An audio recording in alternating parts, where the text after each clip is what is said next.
परम प्रेममय श्री श्री ठाकुर अनुकूलचंद्रଙ୍କର स्वहस्त लिखित सत्यानुसरण, ଯାହାକି ସକାଳ ଏବଂ ସନ୍ଧ୍ୟା ପ୍ରାର୍ଥନା ପରେ ପାଠ କରିବାର ନୀତି ଅଛି, ଯେଉଁଟାକି ଆଜି ମୁଁ ଆପଣମାନଙ୍କ ପାଖରେ ସେହି ସତ୍ୟାନୁସରଣର ଏକ ବାଣୀକୁ ଆପଣମାନଙ୍କ ପାଖରେ ରଖିବି।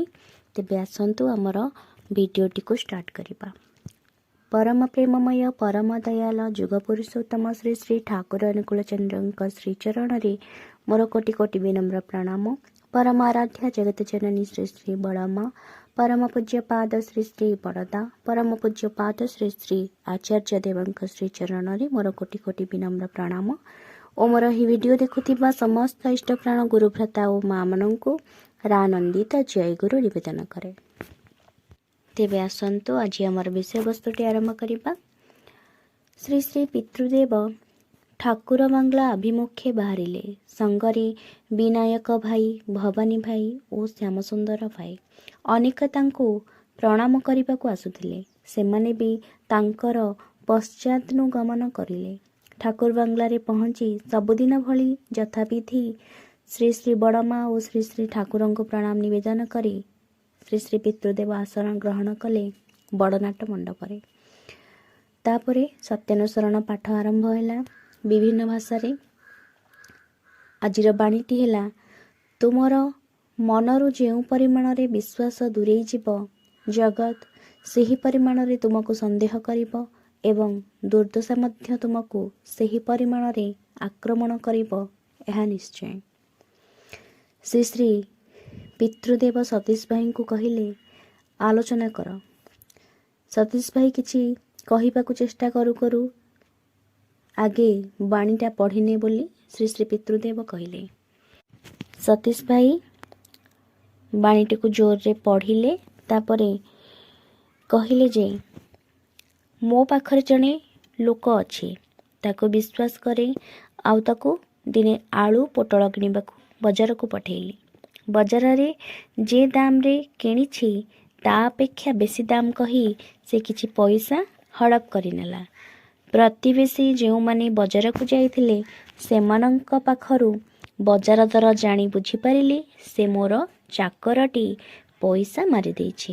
ତାପରେ ମୁଁ ତାକୁ ସନ୍ଦେହ କଲି, ତା ପ୍ରତି ମୋର ଅବିଶ୍ୱାସ ଆସିଲା।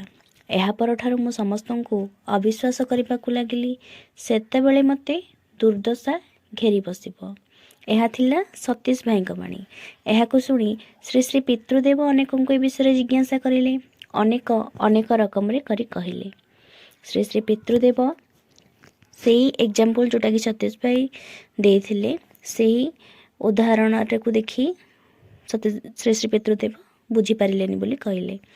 ଭବାନୀ ଭାଇ କହିଲେ ଯେ, ସତୀଶ ଭାଇ ଯେଉଁ ଉଦାହରଣ ଦେଲେ ସେଥିରୁ ଏପରି ବୁଝାଯାଉଛି ଯେ ଅବିଶ୍ୱାସର କାମ କଲା ସେ ଲୋକଟି ଯାହାକୁ ବଜାରକୁ ପଠାଇଥିଲି, କିନ୍ତୁ ଶେଷ ପର୍ଯ୍ୟନ୍ତ ଦୁର୍ଦ୍ଦଶା ଘେରି ବସିଲା ମୋତେ। ଲୋକଟି ଅବିଶ୍ୱାସର କାମ କଲା ବୋଲି ମୁଁ ସମସ୍ତଙ୍କୁ ଅବିଶ୍ୱାସ କରିବାକୁ ଲାଗିଲି ଏବଂ ତାର ଫଳ ଭୋଗ କଲି। ଏଟା କିଭଳି ହେବ? ପାଖରେ ଥିଲେ ଦୁର୍ଗେଶ ଭାଇ, ସେ ବି ଭବାନୀ ଭାଇଙ୍କ କଥାରେ ସହମତି ଜଣାଇଲେ। ସତୀଶ ଭାଇ କହିଲେ ଯେ, କିନ୍ତୁ ଏ ବି ଦେଖାଯାଏ ଯେ ମୁଁ କୌଣସି ଭୃତ୍ୟକୁ ଅବିଶ୍ୱାସ କଲାରୁ ପରେ ଅନ୍ୟ ଯେଉଁମାନେ ଭୃତ୍ୟର କାମ କରିଲେ ସେମାନଙ୍କୁ ବି ସନ୍ଦେହ କରେ, ଆଉ ଏଥିରୁ ଅନ୍ୟ ଲୋକଙ୍କ ପ୍ରତି ମଧ୍ୟ ମୋର ସନ୍ଦେହ ବଢ଼ିଗଲା। ଶ୍ରୀ ଶ୍ରୀ ପିତୃଦେବ ଏଠାରେ କହିଲେ, ନା ନା ତାହା ନୁହେଁ, ସେଇ କଥାଟିକୁ ଘୁରାଇ କହିଲେ ହିଁ ହେବ।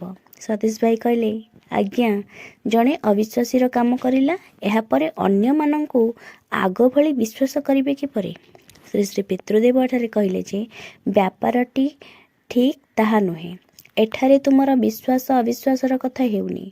ତୁମେ ଯାହାକୁ ବଜାରକୁ ପଠେଇଲ ବିଶ୍ୱାସ କରି ଠିକ୍ ସେ, କିନ୍ତୁ ସେ ନିଜେ ତୁମ ଉପରେ ବିଶ୍ୱାସ ହରାଇଲା।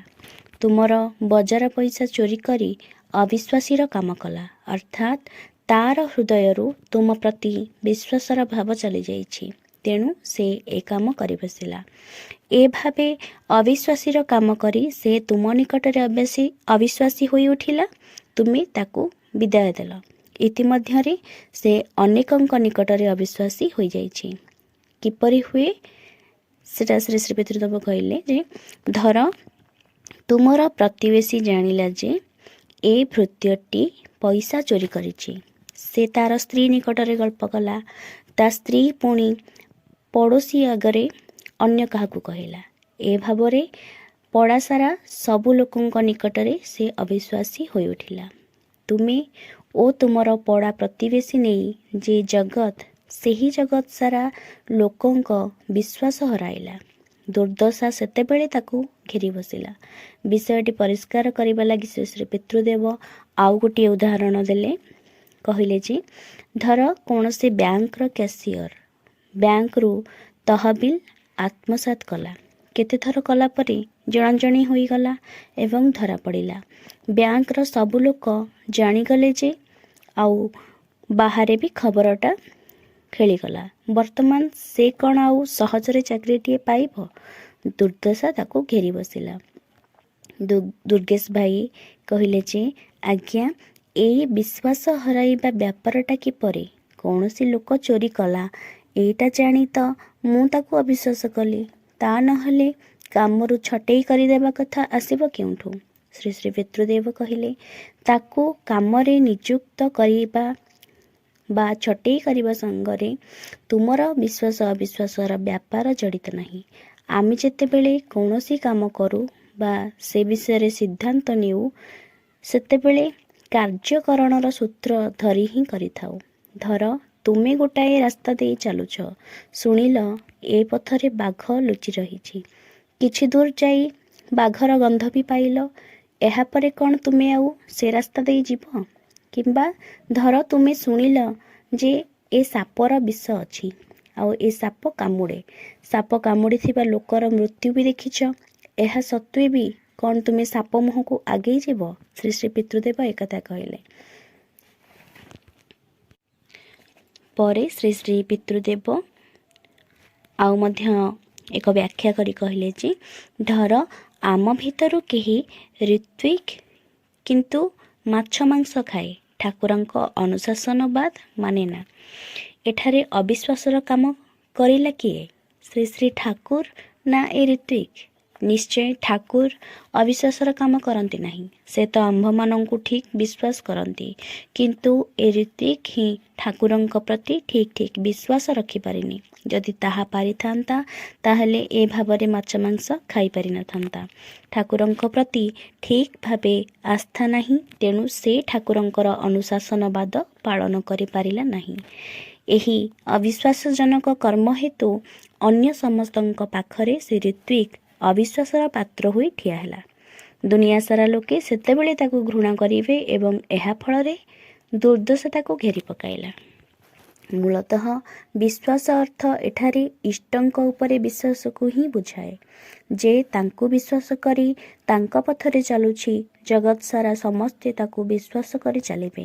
କିନ୍ତୁ ଯେ ମୁହୂର୍ତ୍ତରେ ତାର ଇଷ୍ଟଙ୍କ ପ୍ରତି ବିଶ୍ୱାସ ଦୂରେଇ ଯିବ, ସେହି ମୁହୂର୍ତ୍ତରେ ହିଁ ଦୁର୍ଦ୍ଦଶା ତାକୁ ଘେରି ବସିବ। ଠାକୁର ଆମ ପ୍ରତି ପ୍ରତ୍ୟେକଙ୍କ ଉପରେ ବିଶ୍ୱାସ ରଖନ୍ତି। ପ୍ରସଙ୍ଗକ୍ରମେ ଶ୍ରୀ ଶ୍ରୀ ପିତୃଦେବ ତାଙ୍କ ଘରର ଗୋଟିଏ ଘଟଣା ଉଲ୍ଲେଖ କରି କହିଲେ। ଶ୍ରୀ ଶ୍ରୀ ପିତୃଦେବ କହିଲେ ଯେ ଆମ ଘରେ କେତେ ଲୋକ କାମ କରନ୍ତି। ସେମାନଙ୍କ ଭିତରୁ କେତେ ଲୋକ କେତେ ଜିନିଷ ଚୋରି କରିଛନ୍ତି ମୁଁ ଦେଖିଛି ମଧ୍ୟ। କିନ୍ତୁ ସେମାନଙ୍କ ପ୍ରତି ବିଶ୍ୱାସ ହରାଇନି। ସେମାନଙ୍କର କେମିତି ଇଷ୍ଟଙ୍କ ପ୍ରତି ବିଶ୍ୱାସ ଆଣିଦେଇ ପାରିବି ତାର ଚେଷ୍ଟା କରେ। ମୋର ଯଦି କେହି କୌଣସି ଜିନିଷ ଚୋରି କରେ, ସେଥିରେ ମୋର ବିଶେଷ କିଛି ଯାଏ ଆସେ ନା। ଏଟା ହେଲା ଯେ ଚୋରି କରେ ତାର ବ୍ୟାପାର। ସେ କେତେ ପରିମାଣରେ ଇଷ୍ଟଙ୍କ ଠାରୁ ବିଚ୍ୟୁତି ହେଉଛି ସେଇଟା ଜାଣି ତାର ପ୍ରତିବିଧାନ କରିବା ସେତେବେଳେ ହିଁ ମୋର କର୍ତ୍ତବ୍ୟ। ବସୱାନ ଭାଇ ସିଂ ଶ୍ରୀ ଶ୍ରୀ ପିତୃଦେବଙ୍କ ପାଖରେ ହିଁ ବସିଥିଲେ। ସେ କହିଲେ ସବୁକିଛି ବିଶ୍ୱାସର କ୍ଷେତ୍ର ହୁଏ ନା, ଏକମାତ୍ର ସେ ଅର୍ଥାତ୍ ଇଷ୍ଟ ହିଁ ବିଶ୍ୱାସର କ୍ଷେତ୍ର। ଶ୍ରୀ ଶ୍ରୀ ପିତୃଦେବ ଏକଥାରେ ସହମତି ଜଣାଇଲେ ଏବଂ କହିଲେ ହଁ, ସେଇଥିଲାଗି ହିଁ ଠାକୁରଙ୍କର କୁହା ଅଛି you are for the lord not for others, you are for the lord and so for others. ତୁମେମାନେ କେବଳ ମାତ୍ର ଲର୍ଡ଼ ଅଥବା ଇଷ୍ଟଙ୍କ ପାଇଁ, କାହିଁକି ନା से ही प्रकृत विश्वासर क्षेत्र। तुमे इष्टଙ୍କ उपरे विश्वास रखिच इष्टଙ୍କ ପାଇଁ, तेणु तुमे जगत सारा समस्तଙ୍କ ପାଇଁ, अर्थात जगतर समस्ते ହିଁ ତୁମ ପାଇଁ। ଶ୍ରୀ ଶ୍ରୀ ଠାକୁର ଅନୁକୂଳ ଚନ୍ଦ୍ରଙ୍କର ସ୍ୱହସ୍ତ ଲିଖିତ ସତ୍ୟାନୁସରଣର ଏକ ବାଣୀ, ଯେଉଁଟାକି ମୋ ଇଷ୍ଟ ପ୍ରସଙ୍ଗୀ ବହିରୁ ଶ୍ରୀ ଶ୍ରୀ ବଡ଼ଦାଙ୍କ ଦ୍ୱାରା ବ୍ୟାଖ୍ୟା କରାଯାଇଛି। ସେଥିରୁ ଆପଣମାନଙ୍କୁ ପଢ଼ିକି ଶୁଣେଇଲି। ବିଷୟବସ୍ତୁଟି ଭଲ ଲାଗିଥିଲେ ଆପଣମାନେ ଏହାକୁ ଲାଇକ୍, ସେୟାର ଆଉ ସବସ୍କ୍ରାଇବ୍ ତ ନିଶ୍ଚିତ କରିବେ। ରହିଲି। ଜୟ ଗୁରୁ।